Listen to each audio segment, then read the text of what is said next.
and welcome to the Ice Guys, brought to you by the Hockey Podcast Network. This is the show that takes you into the world of the National Hockey League. Every game, every day, from a sports betting perspective, with pro handicappers Alex B. Smith and veteran sports writer Jimmy Murphy. And now, here's your host, Ian Cameron. Welcome to the Ice Guys, presented by the Hockey Podcast Network. Tuesday, January 4th, Ian Cameron with you, as you should have expected. I don't miss shows. Very rarely ever do I miss a show. No booster vaccine that I got earlier today was going to keep me down. So here I am. I'm ready. I'm feeling good. Ready for a Tuesday card. Especially, I didn't want to miss a show today. We've got one of our bigger NHL slates in some time. 8 games on the card, and that's in spite of 2 of the games being postponed. So it is a very heavy schedule tonight in the NHL, and looking forward to it. We're also looking forward to having Jimmy Murphy back. It's been a while since we've seen our good friend Jimmy. He's been beaten up a little bit the last couple of weeks, but he is feeling better, at least functional, good enough to join us here today, and it's good to see Jimmy. Good to see that hat, too, of his back on the show as well, the famous Jimmy Murphy hat as well. Jimmy, it is really good to see you. Happy New Year. Looking forward to a great 2022, and it's great to have you back on the Ice Guys finally. Yeah, great to be back, man. I missed it a lot, I'll tell you that. And I miss obviously everybody in the chat room there, and obviously you and Alex, and of course I send my best out to Alex. I know what he's going through is a lot worse than what I experienced with COVID, but and look forward to seeing Andrew as well. But yeah, it's been an adventure, man. It's it's like we're living in some twilight zone, but we're gonna get through it, and we just got to keep on plugging. We sure do. That's exactly right. We got to plug through personal issues. We got to plug through health issues. We got to plug through handicapping a hockey card where you're not sure who's going to be in and out on a daily basis. So a lot of issues definitely to deal with. Before we get to tonight's card, and we've got Andrew just joining in the show right now as we speak. We'll look back quickly on last night. Just because it was a marquee game. It was only one game, but it was a pretty good game on paper. The Edmonton Oilers and the New York Rangers. And the struggles continue for the Edmonton Oilers. Another defeat for them. It's been a rough resumption of play for them coming out of the Christmas break. That's now 4 losses here on the road for the Edmonton Oilers since play resumed. St. Louis, New Jersey, the New York Islanders, and then last night against the New York Rangers. And that wasn't a terribly played hockey game by Edmonton, not by any stretch of the imagination. They had their chances. They had moments where they were really, really making the Ranger defense work. But, hey, they ran into Alexander Georgiev on a bad night. Alexander Georgiev was terrific in net, and the Rangers just capitalized on the chances they did, and the Oilers didn't. And you could kind of sense that maybe this was not going to go Edmonton's way very early on, because they had a couple of really good shifts to start the game when it was scoreless. And they were carrying the play. They were in the New York zone.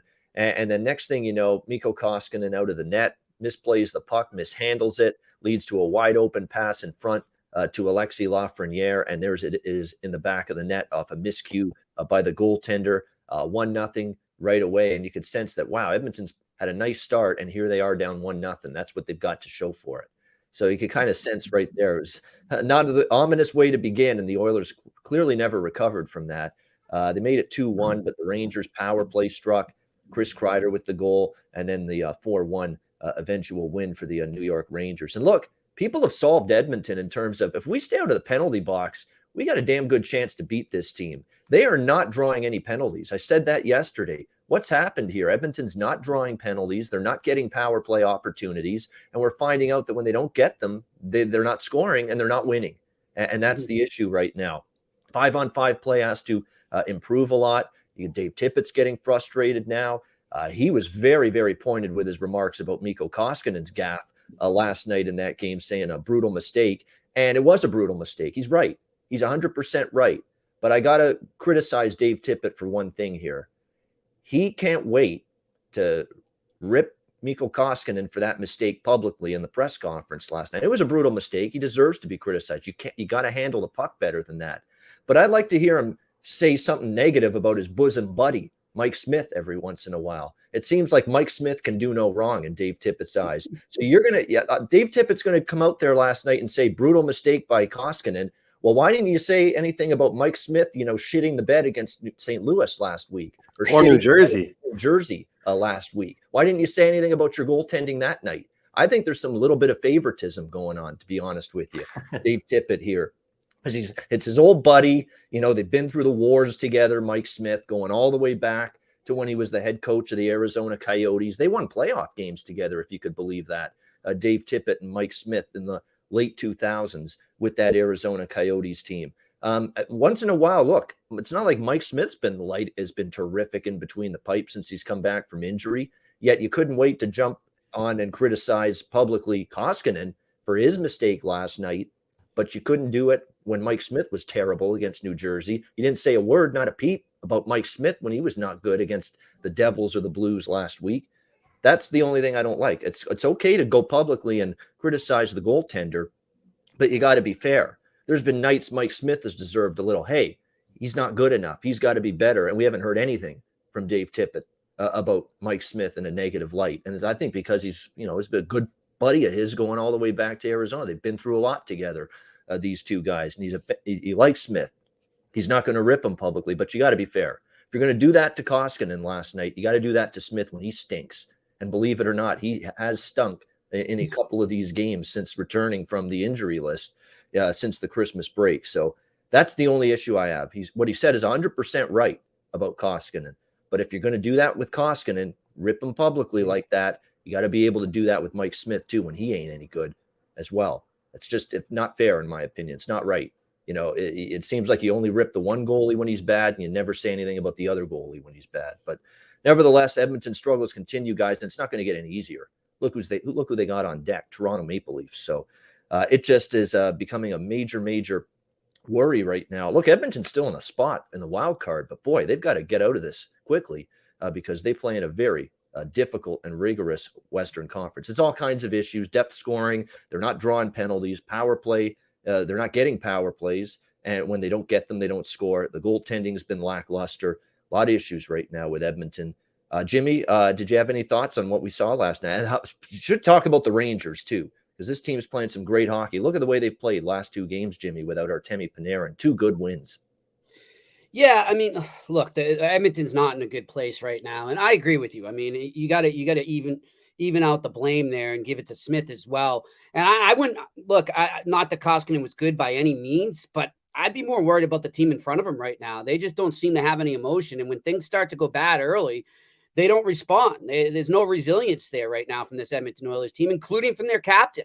And the biggest telltale sign that this team is just not in a good place is when, I forget who was it. Was it Jacob Trouba who just basically manhandled Connor McDavid in front of the net and threw him down like a rag doll, and his teammates don't do anything. I think somebody, I forget who it was, number 56, it jumps out, but doesn't. It was Yamamoto. Yeah, I mean, Yamamoto.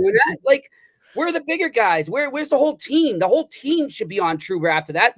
He should not walk off the ice after that. And, that's not just the Oilers. I see it with a lot of teams right now, but that's a sign that there's a lot of chemistry issues going on with this team right now.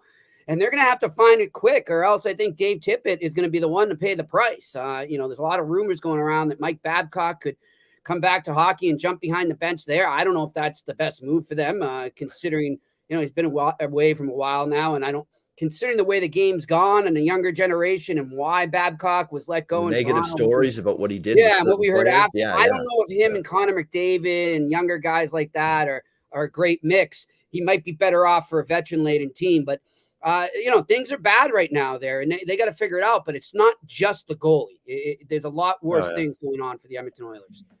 Yeah, it is. I mean, the defensive play, it's too easy. I mean, the Rangers could have had 7 or 8 goals last night. Yeah. There were some moments like they gave up the puck right in front of Koskinen, in front of the net multiple times, and there was like a fan shot or someone passed instead of shot, and they missed an opportunity to put the puck on net. I mean, there was a couple of those instances Rangers let the Oilers off the hook for these egregious turnovers in their own zone. And they're very fortunate the Rangers didn't make them pay for it, because their play with the puck and their puck management, which is a very popular phrase these days in hockey. If you wanted to grade their puck management last night, it was an F for the Edmonton Oilers. It was that bad right now. Or last night in that game. So disappointing for the Oilers, and the struggles continue for them. Andrew, your thoughts on the game last night? Well, my thoughts from a betting standpoint, I took 2 Edmonton goal scorers, so that didn't go very well. I had Connor McDavid over shots on goal. That went pretty well. And I decided, am I going to choose Chris Kreider or Mika Zibanejad for the shots on goal props? One guy had 7 shots, and unfortunately, that's not the guy that I took. So from a betting standpoint, it wasn't a good night.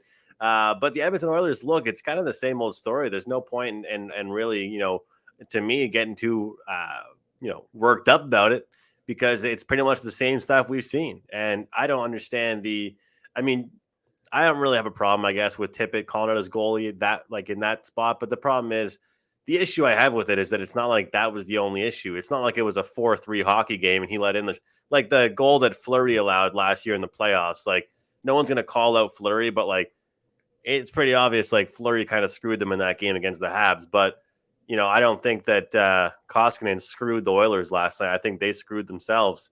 You look at that team, though, and you can really see that it's really back to what it always was, and it's no depth. I always thought they were slowly getting there with more depth. But the funny thing is, look at the Hyman pickup. Before, I was like, hey, everybody, look how many goals Hyman has. Look at what he's doing for the Oilers.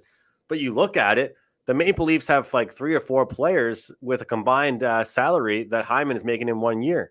It looks like that was a great trade for them, because they actually were able to accumulate some potential depth from that trade, salary cap wise.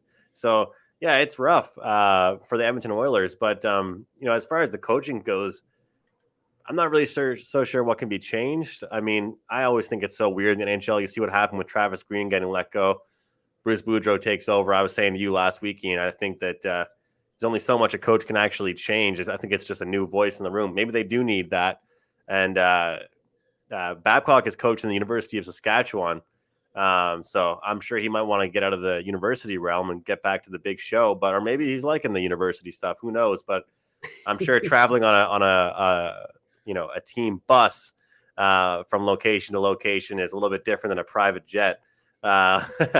But yeah, I think it's the same stuff every single time. I was on a podcast earlier talking about this, where I said, are the Rangers that good, or were the Oilers just that bad? And I think that we have to give credit to the Rangers as well. Yeah. But the Oilers did not play that well. And that's kind of the funny thing. I'm sure, Jimmy, it sounds like you were disagreeing with me there. It seems like it's kind of funny, because the headline should be, wow, this Rangers team is good. But instead it's like, wow, this Oilers team sucks. Yeah, no, I thought you were going to go the other way and just say it was the Oilers sucking. No, I completely agree with you. I think we do need to focus a little more on the Rangers there. And I know Ian's been high on them, and they're proving him right now. But I think one of the biggest stories there, guys, is what was a few weeks ago, before, even as recently as before I came down with COVID. So that was right around Christmas Eve. So I remember reading a Larry Brooks column the Sunday before that, saying how the Rangers were on the hunt for a new backup goalie, and because Georgiev was so bad. And now look at him. He's playing just as good as their starter, right? He's right there with them. And that's scary to think about, guys, because if they have 2 guys that can play number 1 caliber hockey right now, number 1 goalie caliber hockey, that's going to be a tough team to beat down the stretch. And I could see them making some moves to improve themselves as well, and adding some depth at the deadline. So that's a scary team right now, guys. And, when you talk about depth, I think switching back to the Oilers, and you've mentioned it there, Andrew, their middle 6 is atrocious. It's this guy. I have no problem with their energy line. I think their energy line's been okay. Their 4th line, their grind line, whatever you want to call it. I have no problem with those guys. They're doing their job, but it's the middle 6 that are just where the hell are you? And Ryan Rishaug just reported that McDavid might actually have COVID. Yeah, he wasn't feeling well before the Rangers game. Remember, he skipped the game-day skate? Morning skate. He was not present for that, did not participate in it, leading people to believe maybe he wouldn't play. But later on, we found out he would. Yep. And probably no Matthews tomorrow. So not a for sure with him. Right now they say that this latest test came back negative. So we'll get to it. It's obviously probably a better chance he's not playing than he is. Yeah. We'll get to it with the Bruins too, guys. But I don't know if you saw Jake DeBrusk was put in COVID protocol as well today, which stinks, because he had actually started. He was playing pretty good hockey lately. So yeah, he was. There's no doubt. He's perked up. He's played better. It was very, very cool that just recently he scored a goal with his dad calling the game, Louis. It was just recently. That was pretty amazing. It was pretty good to see the reaction from Louis there and in the booth there. That was one of the games against Edmonton, of course. But yeah, I mean, definitely. Speaking of Edmonton, great segue. I mean, they've just got issues right now. They got Toronto coming up, and we'll see. And the Rangers deserve credit. I mean, this blue line for them, that's why it's so frustrating for Edmonton. You look at their blue line, and last night they didn't play as good collectively. Slater Cuckoo is not very good, to be honest with you. That's why he's a depth defenseman. That's why he's been bounced around from team to team. Cody Ceci, not exactly someone that's sturdy in his own end, turns the puck over a lot.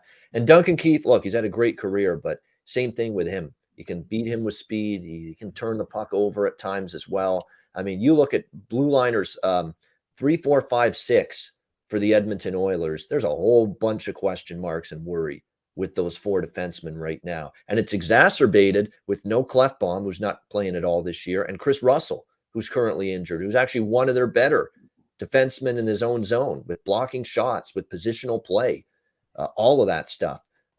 He's good at all of that. And right now you're not, don't have him either. So then you look at the Ranger blue line and the way they've played. And I'm just singing the praises right now of everybody. Of Ryan Lindgren, a physical defenseman, good in his own end. Adam Fox, we know how amazing he's been, a Norris Trophy candidate. Keandre Miller, Jacob Trouba's having I think one of his better years so far. You know, there are question marks with Libor Hayek. I like the way he played last night, and he's supposed to be their 5th, 6th defenseman. So the Rangers blue line is definitely, when you look at the 2 teams last night, it's hard not to say Rangers have the better blue line at the moment and playing like it. And Gerard Gallant, like I said on Twitter, guys, he's a winner. He is a winner, and he's made teams a winner everywhere he's been, and he's doing that right now with the New York Rangers as well. All right, let's go to Tuesday's card. We got 8 games. We'll start with Calgary taking on Florida. Florida Panthers minus 140. Home favorites here. The total 6 across the board in this game. 2 teams playing good hockey, 3 in a row coming out of the break for the Florida Panthers. They beat the Rangers, the aforementioned Rangers, 4-3. They beat Tampa Bay, beat them down 9-3. But keep in mind, Tampa Bay had goaltending issues beyond belief going into that game. They were down to Legacy in net, and he struggled with Elliott and Vasilevsky out.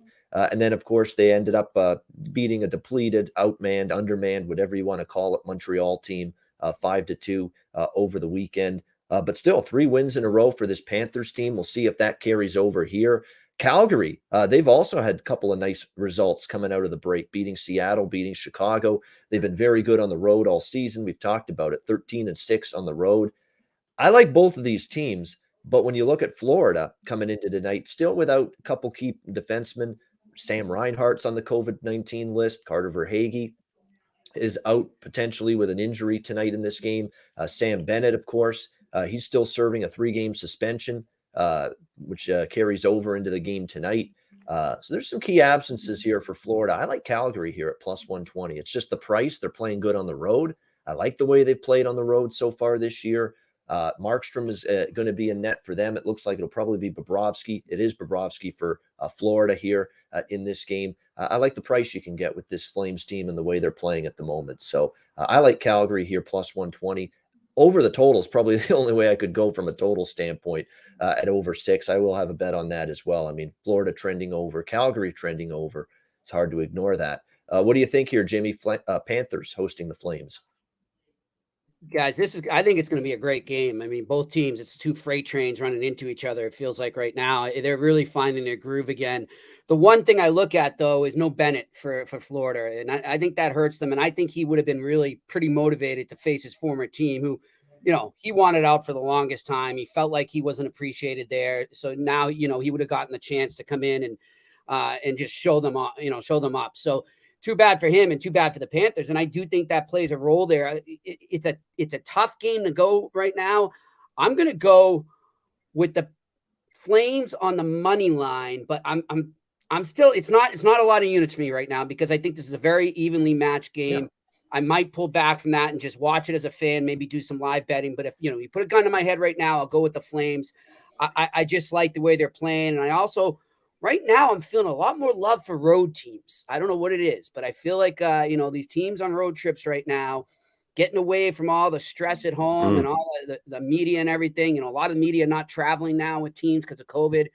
They seem to be more focused and more honed in on the game, except maybe for the Edmonton Oilers. But other than that, yeah, I like the road teams a lot. So slight edge to the Flames here. Also wouldn't be surprised to see an OT here. I think it's going to be one hell of a game. Yeah, the draw might be worth a sprinkle. I might even sprinkle the draw because it's going to be close. Like I see 4-3 Calgary personally. That's probably what I think. That I might even sprinkle that as a final score prop, correct score prop. Calgary 4, Florida 3. I think that definitely could happen here. And I like Florida, but Florida again a little bit more depleted than Calgary coming into this game tonight. I mean, the Flames are about as healthy as you could ask for going into this hockey game tonight. They got all hands on deck. They played outstanding road games, 2 straight. Now, it's a step up in class, without a doubt, going from Chicago and Seattle to Florida. But I like that Calgary's playing well on the road. They're healthy. And I'm going to bank on the series history as well. Calgary's won 7 of the last 9 head-to-head against Florida going into this game, including 5 of 7 in Florida. Overs trended that way as well, series history-wise. I believe 10-2 in the last 12 meetings over between these two teams. So Calgary and over for me. Andrew, good game though. What do you think, Andrew? Calgary, Florida. It should be a good game. Honestly, guys, you guys gave 2 picks there. I'm going to pass on this one, just with some guys being out of the lineup. I think I'm still trying to figure out Calgary if they're a buy or a sell team moving forward. So it's just a pass for me. Opening number, I was like, okay, yeah, give me the Panthers at this price. But you look at the way the Flames have been playing, the way that we know they can play defensively, and then mix in a couple key guys being out. But I talked about it. That quote for quote bye week, I started calling it. Some teams benefit off it, and I think the Florida Panthers will continue to benefit off that. They needed a reset. Some teams needed that little break, and I think it benefited the Florida Panthers. We'll see what happens tonight, but it's a pass for me in this one, guys. All right, nothing wrong with that. So Jimmy and I like in Calgary. I'm on the over as well in this one. New Jersey and Boston. We've got Boston up to -300 is starting to show up now for the Bruins here as home favorites. 5.5 being the total here in this game. There are some personnel issues to be aware of here. Jimmy said a moment ago, of course, Jake DeBrusk on COVID protocol, so he won't be in for tonight. But pretty much everyone else for the Lazar is also, it looks like, day-to-day for the Bruins right now. At the moment due to an undisclosed injury, but it looks like everybody else for the Bruins is accounted for, should be on the ice. Linus Ullmark confirmed as the goalie tonight for Boston. On the flip side here, you've got the New Jersey Devils, who I mentioned New Jersey actually last couple shows that they've been revitalized by this break because they've come out of the break and they've won 3 straight, beating Buffalo, beating Edmonton, beating Washington. In overtime, 4-3, and they've been full marks. They've outshot all 3 teams. They've outplayed all 3 teams. This has been a very, very nice return to play since the break for the New Jersey Devils. They've played some solid hockey. Nico Hischier stepped up. He scored twice in the game against Washington. There was some doubt about his status tonight, but I think he's in for the Devils. It looks like he's going to play. Dougie Hamilton's the one that's going to miss tonight. I think Nico's out, Ian. He's out? Yeah. Has that been updated? Let me just... double check on that. Hold on. Nico Hischier. The line moved big time because I know that for a fact because I was punching in a 2-team. They might not have updated it. Yeah, you're right on the I was punching in a 2-team parlay and the Bruins were one of them. Yep. And before I even got a chance to punch it in, right when I saw Nico was out, the line moved on me about 10 cents. Yeah, that's probably it. Yeah, it's probably out. Yep. Looks like Nico Hischier, Dougie Hamilton, Jonathan Bernier. There you go. Well, Bernier's season's over. That they're just announcing that he needs surgery, so he's out for the year. Yeah, Hischier, lower body injury. Who else? Sharon Govich. Sharon Govich. There you go. Yeah. So they are short-handed. That's a shame because I was actually liking the Devils in this game before all that happened. Oh, I was exactly 100% right. I thought it was a good spot for them. Yeah, I thought so too. Now you got to pump the brakes a little bit here. In this game. But one thing we talked about with New Jersey, they have been a tough out for the Bruins a lot in the last, I would say last calendar year, they were a tough out. Just look at last year, actually in the head-to-head, we've got New Jersey right now 5-3 in the last 8 meetings against Boston. They have always been a thorn in the side of the Bruins. And of course, they're playing better hockey out of the break. So yeah, I was absolutely going to take a shot on the big plus price here with the New Jersey Devils. But now when you don't have Sharon Govich, now when you don't have Hischier, you pump it. I'm still going to bet it for something. This price is ludicrous. to be quite honest with you, on Boston this high. Boston's not that good right now to be dominant at this price against anybody. Just isn't with the Bruins. I know they played Detroit well, but they nearly lost to Buffalo in this building on Saturday. Let's not forget that. It's just not a team that should be minus 300 at the moment. So, yeah, I don't like seeing Sharon Govich and Hamilton and Hischier all out. It's going to put a lot more up on the plate of Hughes. It's going to put a lot more on the plate of Jesper Bratt, players like that who have actually played quite well lately for the Devils. See if they can do more. We'll see if Pavel Zacha, another one that's capable, he's in terms of providing some offense. Certainly, Andreas Janssen has, Dawson Mercer has as well lately, a little bit as well. So if you want to be safer, Benjamin in the chat, yeah, Devils plus 1.5, minus 110. I like that because I think it's a close game either way, even with the absences for the Devils. So yeah, at this price, it's a small piece of New Jersey, very tiny bet now with the injuries. The over, certainly I would lean that way too. Devils have been playing that way since the trade or since the Christmas break. Boston still defensively, still up and down. They have a good game against Detroit, but not so good against Buffalo. 5.5 is all you're looking at here in terms of the total for this game. 3 of the last 4 meetings have gone over. So I do still like that, even with the absences for New Jersey, over 5.5 here, along with a small piece of the Devils here. Jimmy, New Jersey, Boston. Yeah, I kind of like that plus 1.5 as well. I mean, like I said, I didn't like the Bruins at all in this game. I think that changes things a bit. It's going to be interesting to see how Jersey adapts on the fly here, but they have been playing better hockey overall. So you got to think they're feeling pretty good about themselves, but I'm going to stay away from the side right now, guys, and just look at this over. I got 2 plays on the total there. I'm going to go Alex style and do a first period over because, man, you can get some value on that at minus 115. I'm looking at that's pretty damn good considering the defenses that are involved in this game. And then I'm going to take that over 5.5 as well. All right. Yeah. Over 5. Again, you're missing some key offensive pieces here for the Devils. So that's the one concern, but 5.5 even money again with especially the way the Devils have played. They've played a lot of up and down the ice trade chances kind of hockey. I don't know if they want to keep playing that way, but it's working. They might tighten up because of the injuries. You're right, but they might. Yeah, that's always the concern. So, like I say, all the injuries to be honest with you, coming into the show here this morning, certainly, Jersey and over were both going to be 2 of my stronger opinions on this card, and now they're lukewarm. That's where we're at now with everything going on. Andrew, what do you think here, Devils and Bruins? We've definitely seen some movement. Like I said, it's unbelievable. And look, you hate kind of that feeling you get when you're the one behind these big favorites. But I'll say it right now. I've got Boston Bruins money line, Winnipeg Jets money line. Put those 2 together, you get minus 105. I think it's a chalky night tonight. You know, we have seen some of those nights where a majority of the favorites hit, and the problem is people are trying to get cute with the minus 1.5s or alternatives or the team totals, and sometimes that can kind of backfire on you. So I don't always do this. I'm on this show most days, and I think it's been at least a couple weeks since I've mentioned a 2-team parlay. And I have locked it in. Look, the Devils, the thing is with them, they play well as a unit. You take out a few key guys. I think that, and I'm always someone that says hockey of all sports, you miss one player. Hey, there's 4 lines out there. I think with a team like the Devils, you take out a few guys like Dougie, like Nico, and it does hurt them more than maybe other teams might be affected by it. And, the Bruins need to get going here. I think they're going to pick up some steam, and three, not just 1 or 2, 3 good wins for the Devils in a row. I think the Bruins spoil that party here and get a win. So obviously they're massive favorites. I've tied in the Winnipeg Jets. They're playing the Coyotes tonight.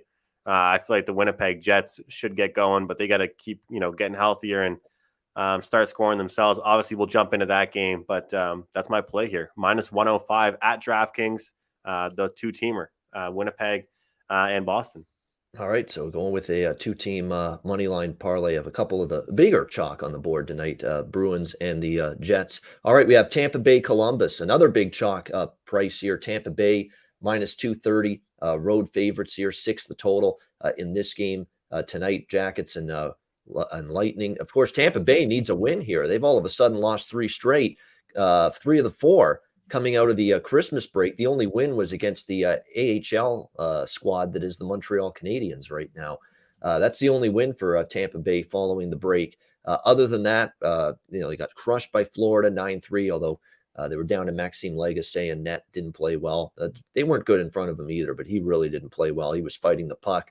And then they lose back-to-back to the Rangers, 4-3 in a shootout. Brian Elliott was in net that night. And, of course, 4-0 shutout loss to the Rangers Sunday afternoon with Vasilevsky back off COVID protocol. And so the Tampa Bay Lightning definitely in need of a victory here. I'm on two different bets here. I'm on Tampa Bay team total over 3.5, minus 120. I like that. I think they're going to light up Jonas Korpisalo, who's going to be in net here. And by the way, Blue Jackets, Tarasov is not going to be available for this game. And Elvis Merzlikins has a lower body injury. And Jonas Korpisalo hasn't been on the ice for a while. He's coming in off COVID protocol list.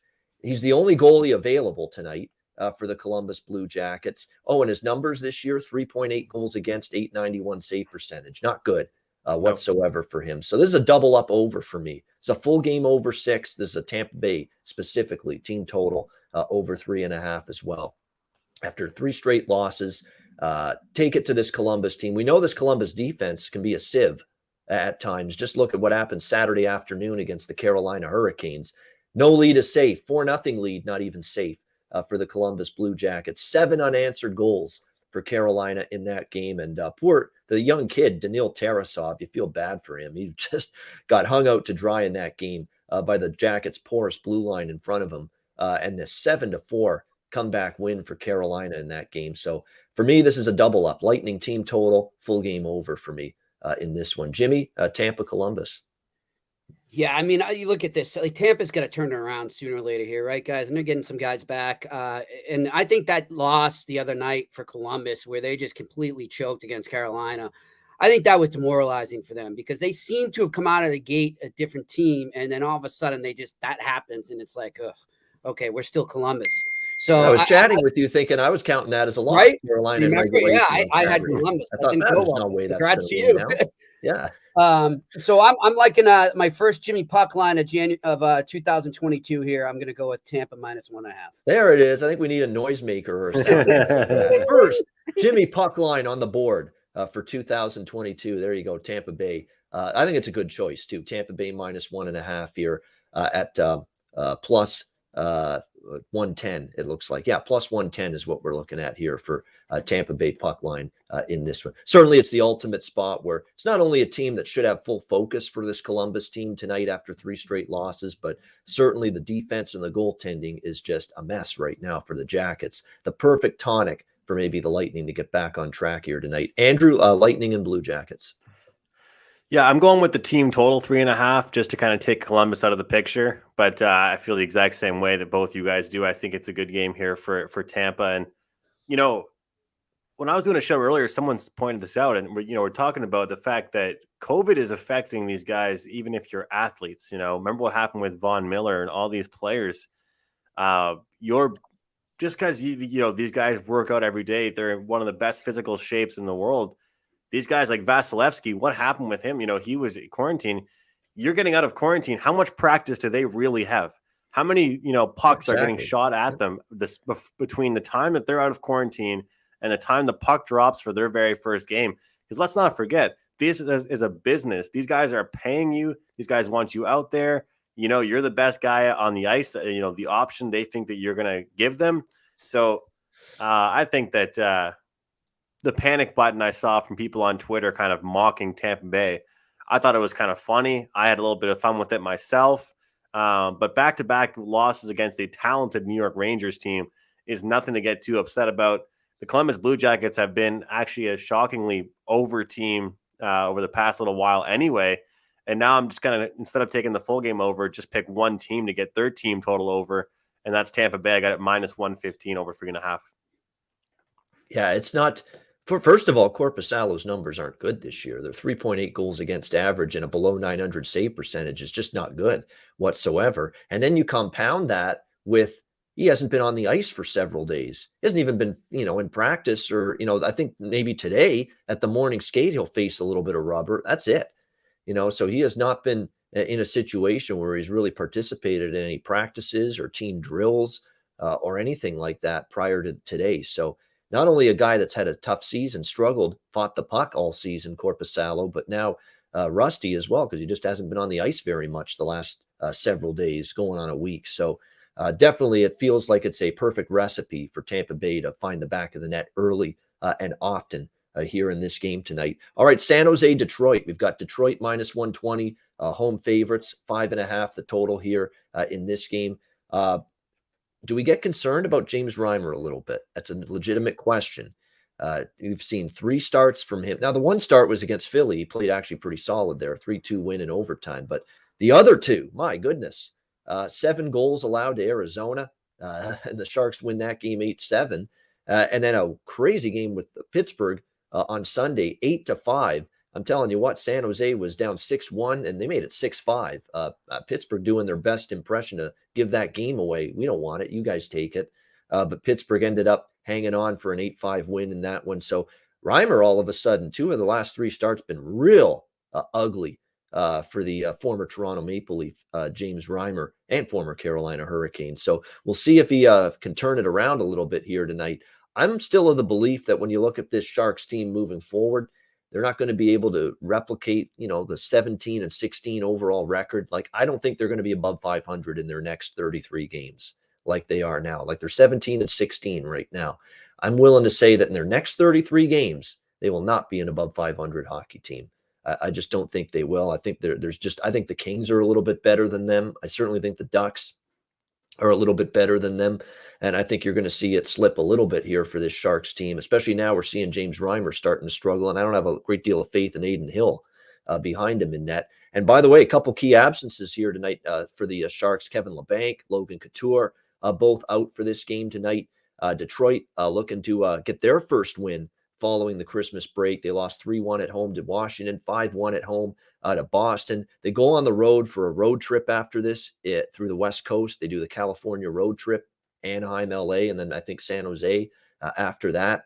This is an important game for Detroit to try to bounce back. And I think they catch a Red Wings team a little bit vulnerable and ripe for the picking at the moment with what I've seen from them. And again, only a 500 team on the road, a slightly better home record for San Jose. I like the Wings here at even money here in this game. I think they get back on track here, get the win. Like I say, I've not liked what I've seen, certainly in the defensive zone from San Jose since the break. And I think Detroit might be able to get out the pizza box tonight, Little Caesars Arena, with a victory here at home to snap the little 2-game skid since the break. And let's be honest, Washington and Boston were the 2 losses. So no shame in either one. Pretty solid teams, both of them.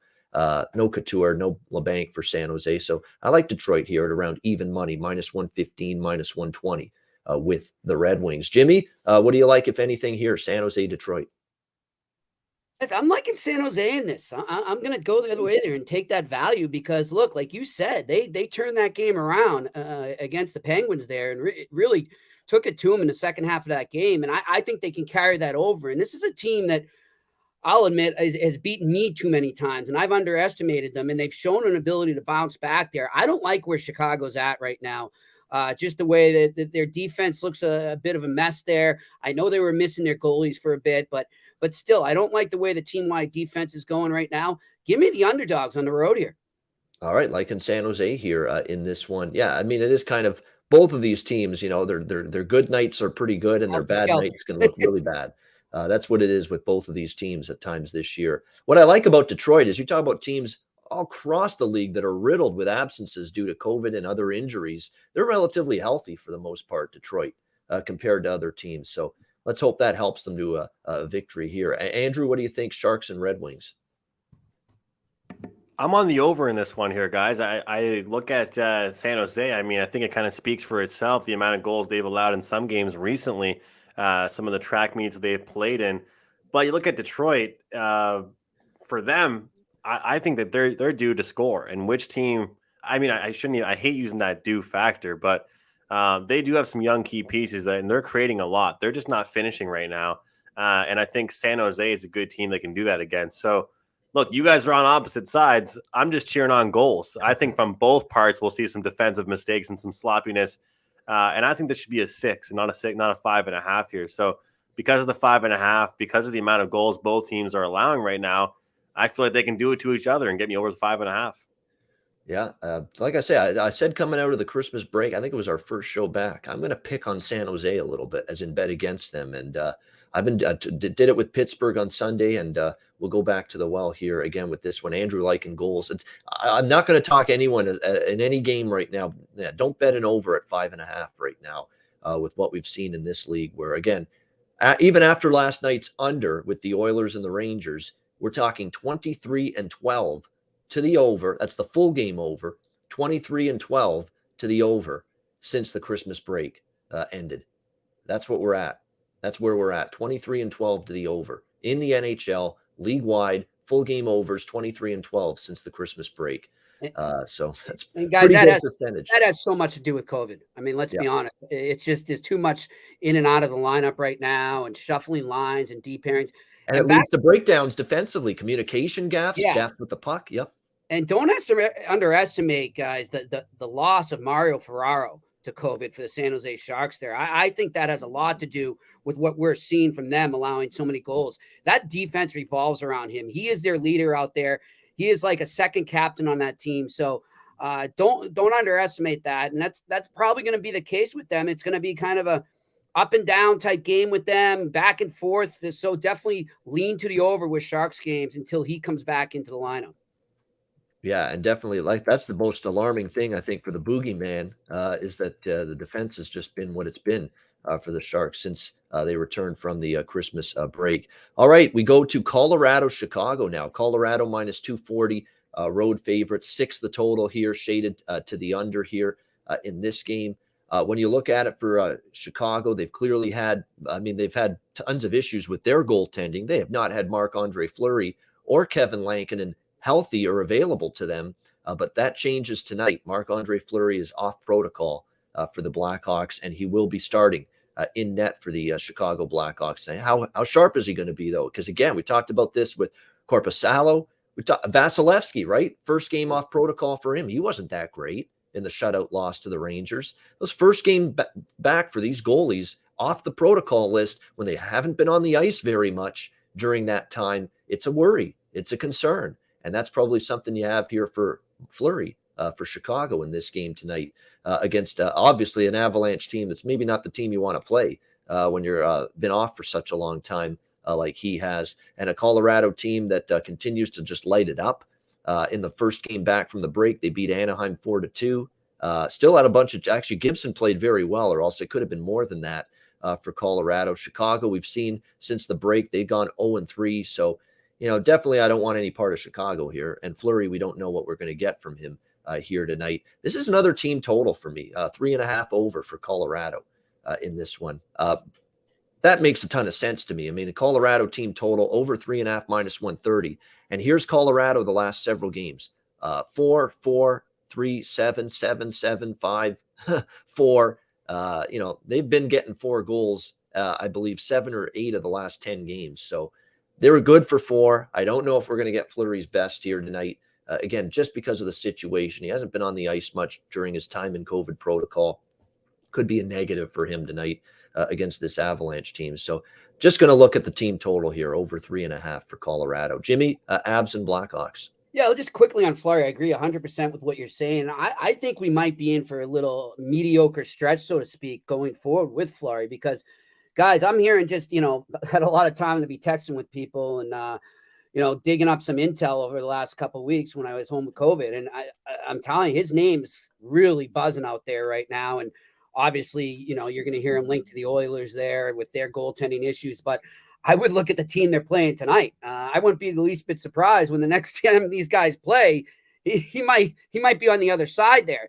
And I wonder, with this trade chatter picking up, and let's face it, we never thought Chicago was a playoff team. They're going to probably hover, in that middle ground right below the wild cards there.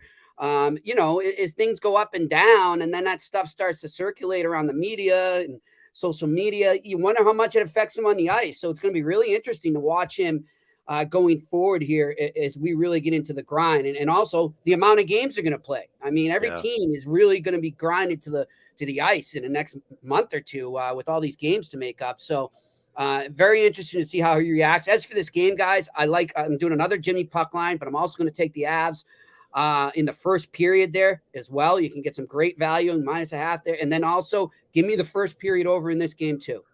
So there you go. That's a Jimmy puck line, Colorado -1.5. You can find that right now at plus 105 with the puck line.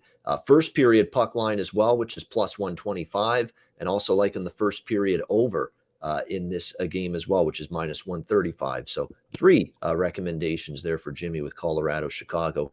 And now Pavel Zacha out for New Jersey as well, says someone in our chat. I'm sure he's correct. I would think he is. So, yeah, it's getting worse for New Jersey in terms of who's not playing tonight. So, yeah, that's disappointing, man. That really is. Just making me like the Devils less and less the more I hear another guy being out for them. Andrew, Colorado and Chicago. Yeah, I mean, as far as that goes, Ian, you can just sometimes tell by just the movement. I mean, yesterday you saw with the Steelers game. I don't think it was only just the Big Ben last game news, but a lot of people thought that was the only reason why the steam came in. But it's crazy right now, the Bruins, all the steam coming in. It's getting a little bit too ridiculous. It's well past 300 now. It was like 250 at one point, and now it's like 310. So I don't know. I don't know if the Bruins should be minus. Jack Hughes playing for New Jersey tonight, who's pretty damn good and playing pretty damn good lately too. Yeah. So yeah, if you're that confident in the Bruins, which I'm not, but if you are, you might then look at a minus 2.5 or something. I mean, because that's the only time you're going to start to get value. And I haven't even looked at it. Maybe you're not even getting it there now, but yeah, it's just really not a lot. Or maybe your first period with the Bruins. Maybe maybe Jersey's discombobulated because of all the last minute changes, and they come out and have a shitty first period. Who knows? But like I said, I put the Bruins and the Jets together. Yeah, and it don't made do it minus on their own 105. at all. I highly suggest against. Yes. You'll murder your bankroll with one wager. But I like just the over in general here, guys. Over 6, and if you get it now, it's plus 105 between the Hawks and the Avalanche. And this isn't a bet that's a knock on Fleury coming back as much as just the skill we've seen from the Colorado Avalanche. And if you take a look at this the injury list for the Colorado Avalanche, do you guys remember when it was a grocery list for half the season we've had so far, or 3/4 of the season? This was like almost like an 8-man IR for the entire season. It felt like so far. This is a team that's finally getting healthier now. Val Nichushkin is questionable for tonight. I believe we will see him. So you see a team that's a lot more healthy, but you're still seeing a team like Colorado playing with plenty of pace. And Chicago, well, when they play against teams like that, they tend to do well too. So I think they're going to get theirs. I'm not sure they're going to win. I do like Colorado to win the game. But I think I've kind of turned the corner a little bit from the team total to just taking the full game over 6. And if I like Colorado, maybe I'll tie it into something else. But I think we'll see goals on both parts tonight. all right, like an over, I lean over 6 as well. I mean, definitely. I mean, you look at Chicago, all of a sudden they've trended that way in 3 straight. Colorado's certainly been that way. 6-3-1 over in their last 10, 3-1-1 over the last 5 head-to-heads with these two teams. So a lot of things pointing over. I lean with a full game over. I probably will bet full game over as well, for a little smaller for me than the team total. Again, you might think, geez, with all these bets, Ian, how do you determine what's bigger, what's smaller? I have a 0.25 unit, 0.5 unit, 1 unit scale. So, and I just vary the unit size per bet. So I think this one's a little bit stronger. So I go 1 unit instead of 0.5 units. So I think this one's not a decent bet, but a little bit better than the small bet. So it's a 0.5 unit instead of a 0.25 unit bet. That's the way I gauge it daily. That's the way to do it if you're a high volume guy like you are. Exactly. Regimented with the bankroll management. No question. And you have to be. You're right, when you're high volume. All right, Winnipeg, Arizona. This will be the last game we break down with Andrew because he's got to run after this. We got Winnipeg minus 215, road favorites, 5.5 the total in this one. I'll just be brief here. I'm on the Jets in regulation, minus 140, minus 140. I got minus 140. It's up to minus 145. I still like it.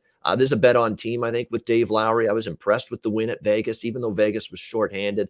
They beat St. Louis, a Blues team that's playing great. Let's not forget, before the COVID pause and the break, Winnipeg beat St. Louis at home in Dave Lowry's second game behind the bench after Paul Maurice stepped down. I like the way they're playing. They're attacking more. I'm riding Winnipeg over 5.5 here again. I've talked about Winnipeg overs ad nauseum. It was the best bet on Sunday for me. The Jets and the Golden Knights over the total. Jets are an over team. Lowry wants them to push. Move the puck up and down the ice. Get the transition game going. Crash the front of the net. That's Dave Lowry, the way he coaches. It's the way he's coached at junior. It's the way he coached the World Junior Canadian team and the World Junior Hockey Championship a year or two ago. It was a attack-minded mentality, and that's what he wants here for Winnipeg, and they've played that way. Tons of pace, tons of chances. and great flow in their games. I think that continues here. And I think Winnipeg has a point to prove. Arizona stole one against Winnipeg earlier this year when Karel Vejmelka stood on his head in that game. I think the Jets pay them back. I like them in regulation, and I'm riding Winnipeg over once again. 5.5, no brainer for me that I'm going to take the over here in this game with the Jets and the Coyotes. Andrew, we'll go to you first on this one because I know you got to go in a couple minutes, and also talk too about the Philly, Anaheim, Nashville, Vegas games. Give your thoughts on those two games as well before you scoot. What do you think here of these last three games? Yeah, real quick. I mean, look, it's very easy for us to come on here pretty much every show and say we're going to fade Arizona, but I don't see any reason not to do it again today, just like Ian's saying. And the Winnipeg, you look at them in the standings right now, that Central is a very, very, very competitive division. I was looking at it today, and I think that they have something to prove. I think Colorado's going to move up big time in that division. The Wild, look at the Nashville. The Predators are in second in that division. I don't think that lasts. I actually locked in a wager today, plus 270, Nashville to miss the playoffs. And in order for that to happen, I need some of these other teams to start getting some wins. I think that Winnipeg gets going here. And to your point, Ian, I think that the Winnipeg under team that we saw in years past, I think that is history. I think they're a faster paced team now. It's made them better. I think we're starting to see more defensemen jump into the rush. And albeit it can kind of cause turnover sometimes, I feel like that has helped them out, especially with the way hockey's turned into, guys. Right now, especially the pond hockey we're seeing, you can't win games scoring 2-3 goals right now. It seems like you need to get over that bump. So I like Winnipeg in regulation, just like you do. Like I mentioned, I have tied them into a few different two-teamers tonight.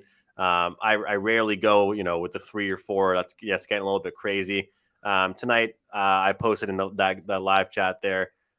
You can find a decent one with Colorado, Boston, and Winnipeg, like plus 170, something like that. But I have tied Winnipeg and Boston together, like I said, at minus 105.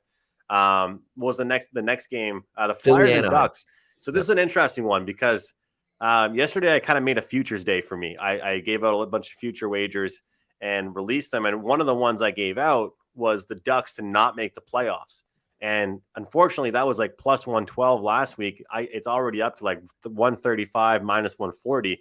Still liked it just because I feel like they fall off big time in that division. I feel like they have reached their peak almost. But the thing is the mix of young guys and the vets have done really well for them. But I look at this Flyers team. They're starting to get some guys back. They're going to be getting into a groove. They're a team I might want to bet on in the future. The Ducks are a team I want to fade moving forwards, but just not tonight.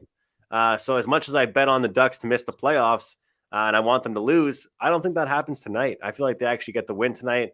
I feel like Philadelphia, maybe in a game or two, you start looking at them. Carter Hart starting to settle back in between the pipes. I like to see kind of some cohesion and the players kind of get right back into the pipes, a couple games, not just the first game back. So I'm looking at the Ducks, and the Predators Golden Knights game was kind of a pass for me. I kind of lean goals just because of the season history between these two teams, and Predators right now are scoring goals ad nauseum. We do have injuries for the Vegas Golden Knights, not just one, but several. But they do have depth, so we'll see if those guys can step up and score. Maybe if I see a 5.5 or an in-game spot, I'll jump in. But for me, guys, that's pretty much it.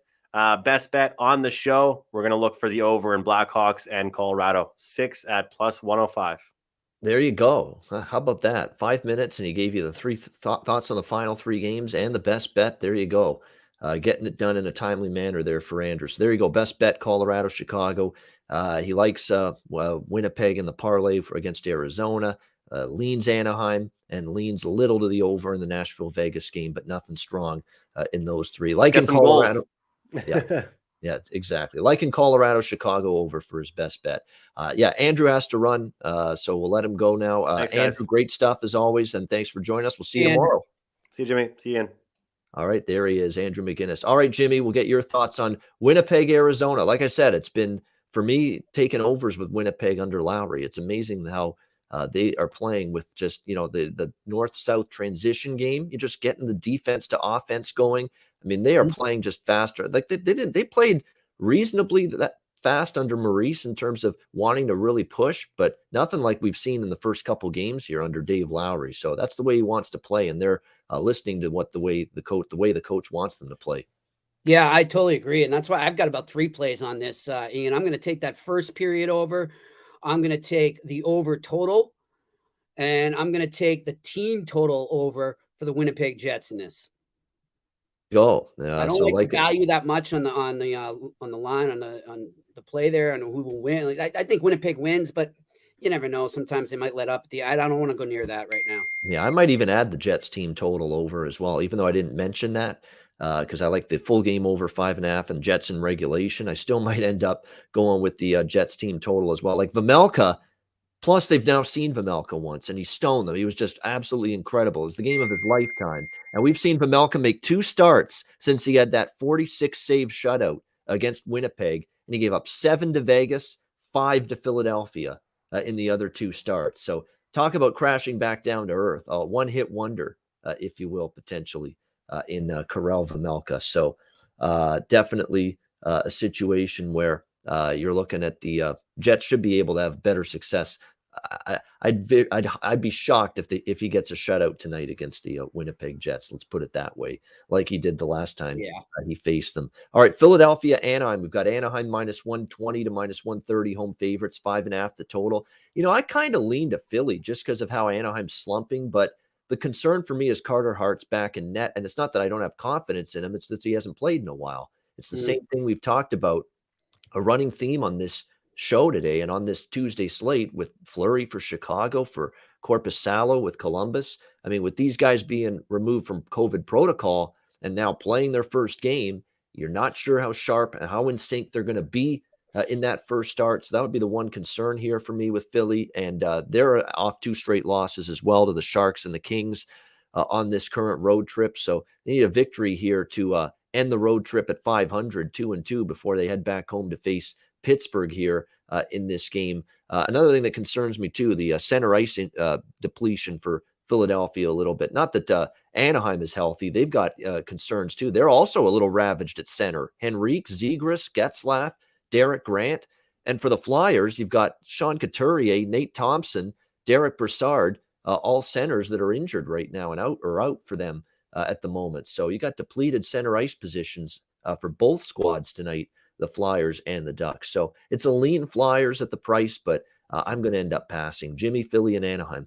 I'm exact same. Maybe a lean to the Flyers, but pretty much a Jimmy pass here. All right, we got Nashville, Vegas, final game on the slate here. I'll tell you what, Vegas opened minus 150 in this game against Nashville. It's even money right now, minus 110. A slew of Nashville money has come in, and now we're talking even money here in this game. 5.5 was the total. There's only a couple that have 5.5. It's moved to 6, the total in this game in the majority of spots. This is definitely a play to the over I would look at here in this game if I were to get involved in it. Nashville has come out of the break with 3 straight overs, and they've scored 3, 3, and 6, 3+ goals in every game out of the break for the Nashville Predators. The Vegas Golden Knights, they're one of the teams in the NHL, and we've seen it coming out of the break here for the Golden Knights, that even with no Pacioretty and even with no Mark Stone, this team still somehow finds ways to score. I mean, the depth that we've seen for the Golden Knights, it's been impressive. They beat LA 6-3. They beat Anaheim 3-1.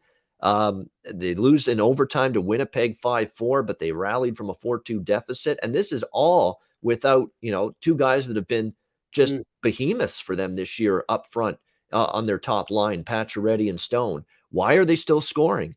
Marchessault, Smith, and Carlson are playing well. Nicholas Roy is playing well. Dodonov has chipped in. Stevenson's been good. Matthias Janmark gets on the scoreboard the other night. I mean, they've just got their other forwards stepping up, and you can do that when you have depth, which the Golden Knights certainly have shown, because we've actually seen other instances this year, Jimmy, where they've been without Pacioretty, they've been without Stone, and they've still found ways to win. They've still found ways to find offense and put the puck in the net, and they're doing that again right now in this stretch of games without Pacioretty and Stone once again. So I think they can do that the same here at home. You can usually count on Vegas, regardless of who's in the lineup to score. You look at their recent home games: 3 against Philly, 6 against Minnesota, 3 against Tampa, 3 against Anaheim, 4 against Winnipeg. I mean, when's the last time Vegas did not score at least 3 goals in a home game? It's been a while. So if they get to 3, I think Nashville can get to 3 because keep in mind, Vegas is going to turn to Logan Thompson in net, called up from Henderson, the Silver Aces in the American Hockey League. He will be making the start here tonight for the Vegas Golden Knights because of the fact, of course, Robin Lehner is currently a day-to-day for them, so he's unavailable for the Golden Knights tonight. So they'll be turning to Thompson in between the pipes. And they didn't go with Brossoit tonight, which is interesting because Brossoit didn't exactly play great against his former team, the Winnipeg Jets, on Sunday. So they're going to go with Logan Thompson. Again, it's his first start this year at the NHL level for Vegas. And in the AHL, he's got a 2.53 goals against average in 18 starts and 929 save percentage. So not bad numbers down there. But again, you're talking about that jump from the AHL to the NHL. Could be a little bit of a learning curve here. I'll be honest, though, with all the money that's come in on Nashville here, man, this price looks very, very low and cheap and tempting for Vegas, to be quite honest with you. We're talking about awful loss to Winnipeg. I know they're without Pacioretty and Stone, and I know Nashville's definitely exceeded my expectations, Jimmy, but even money at home with Vegas is hard to pass up with, just what this team has shown, their ability to still bounce back, win games, still be able to get offense without Pacioretty and Stone. So I'm probably going to have a small bet on Vegas, but the bet I like more is the over here. It's still 5.5, by the way, at Bet Online, a couple other spots, 6 at other spots, but either 5.5 or 6, I do endorse the over here between the Predators and the Golden Knights. Jimmy, what do you like here, Nashville, Vegas? Well, it was an interesting, maybe an accidental segue by you when you were talking about Anaheim and how depleted they are up the middle. And then you started to talk about Vegas and how they're hurting on the wing. Well, that's the difference there. You can hurt on the wing and still get by. And that's why we've talked about this numerous times in this show, man. The real Stanley Cup contenders are deep up the middle. That's where the Stanley Cup is won, and obviously between the pipes as well. But, I mean, if you can roll out 3 to 4 centers that are quality guys that are maybe top 6 guys on most teams in the NHL, like the Vegas Golden Knights can, then you're going to survive these tough times when other guys are out. And I think that's why they're doing that. So I'm with you. I mean, it's tough to resist that value. I'm gonna do a small play on Vegas, and I'm gonna be like you. I'm gonna go a little bigger though on the over here as well. And but I mean, I think that's why Vegas is able to withstand these obstacles that have come upon them lately. Yeah, no doubt. They've just got, and again, and wait Jack Eichel coming, by the way. So I say that a million times, and it's so true. Wait till they get They're him gonna be back. Scary, dude. Scary, absolutely, no question about that. So, interesting game. Vegas still 11-8 here on their home ice this year. We'll see if they can keep that rolling here. In terms of series history with these two teams, Vegas has won 3 straight head-to-head, 4 of the last 5 against Nashville as well. We'll see if they can keep that going. It's just, to me, it's just when I look at where the price is now compared to where it was, to me, it's just difficult to say, yeah, bet Nashville now at -110 when you could have had +130 against a Vegas team that, even though there's no Pacioretty and Stone, it's still a team that's shown they've got depth. They're awful loss, frustrating loss. They don't want to lose 2 in a row at home. They lost to Winnipeg in overtime on Sunday. I think the value is now shifted to the Golden Knights, even with the absence of Pacioretty and Stone in my mind. So I will have a small play on that, and also looking over here with Nashville Vegas. But it's a good game to wrap up the Tuesday night card. All right, that is the Tuesday card. Before we get to best bets from Jimmy and I, of course, we heard Andrew's best bet already as well, and I'll repeat that at the end of the show when we do best bets. Before we get to that, we want to remind you about DraftKings Sportsbook, the great partners of us here at the Ice Guys and the Hockey Podcast Network. A no-brainer offer courtesy of DraftKings Sportsbook that will make you a winner when one shot gets past either goalie. New customers can bet just $1 on any NHL game and win $100 in free bets if either team scores. No more ties, of course, in the NHL the last 16 years, so someone's got to score. If DraftKings Sportsbook isn't available in your state, everyone can play for huge cash prizes all season long with DraftKings Daily Fantasy Sports Contests. DraftKings giving all new customers a free shot at millions of dollars in total prizes with their first deposit. Download the DraftKings Sportsbook app now. Use promo code THPN. Throw down $1 on any NHL game and win $100 in free bets if either team scores a goal. That's promo code THPN all week long at DraftKings Sportsbook, an official sports betting partner of the NHL. Must be 21 years of age or older. Must reside in a DraftKings Sportsbook state. New customers only. Minimum $5 deposit and $1 wager required. One per customer. Restrictions apply. See DraftKings.com/sportsbook for details. Gambling problem? Call 1-800-GAMBLER. Download the DraftKings app. Sign up for an account and use the promo code THPN. All right, best bets to wrap up the Tuesday show. Much better that we've got a big slate, and a lot of games to choose from. One of the busier cards in a while. Obviously, we've had lots of postponements, so it's nice to see a day like this where you've got 8 games on the docket. Jimmy, we'll start with you. What do you like for your Tuesday best bet? Well, I got to say, too, yeah, it did feel well to wake up and see that list of games that were still scheduled and then check back right before this show and see that they were all still there. We haven't had that feeling in a while. And going forward, guys, too, if they can maintain it and contain it as best they can, I'm told when they start to make up some of those games in February, that we're going to see some day hockey in the middle of the week, guys. So we're going to have a little pre-March Madness feeling going with hockey. Work from home. Bring it on. Yeah. So get excited for that. But as far as my best bet tonight, I'm going to go with that Tampa puck line, guys. I just think it's a great spot for them. I really don't like how Tampa looked in the second half of that game. I mean, how Columbus looked in the second half of that previous game. And I think Tampa's due to really bust out right now. They know it, and they need to make a statement tonight. So give me that. All right, there you go. Jimmy puck line, Tampa Bay, -1.5, +110 for Jimmy with his best bet. Reminds me of that silly pop song from a few years ago. And you got to do the work. You can work from home. You can work from home. That's what we're going to do when they play hockey during the Olympic break. We're going to work. Everybody work from home. Say, you know what? If you got an office job or something, say no. It's hockey going on during the week. Yeah, I'll tell you, those bowl games got me through some rough days laying in bed recently. So it's nice to have some sports on in the day. Yeah, no doubt about that. So, if that's true, Jimmy, and I've got no reason to doubt it, that would be awesome to have games Monday through Friday. Basically, they're going to do like they did in the first 2 rounds of the bubble there, eh? That's what I'm hearing. Yeah, exactly. So, looking forward to that if that indeed ends up being the case. But Jimmy going with Tampa puck line. Boy, this is a tough night for a best bet. Lots of good options, lots of good choices for me in the game tonight. Let's see. Let's go with let's do it again with Winnipeg. I mean, it's been good with this team and these overs with them. I've talked about it. They're playing faster, even faster with Dave Lowry. They want to he's emphasized north-south transition game. He's emphasized crash the net, look for loose pucks, look for loose change, make life difficult for the opposing goaltenders and the opposing defensemen. And they've lived up to that so far.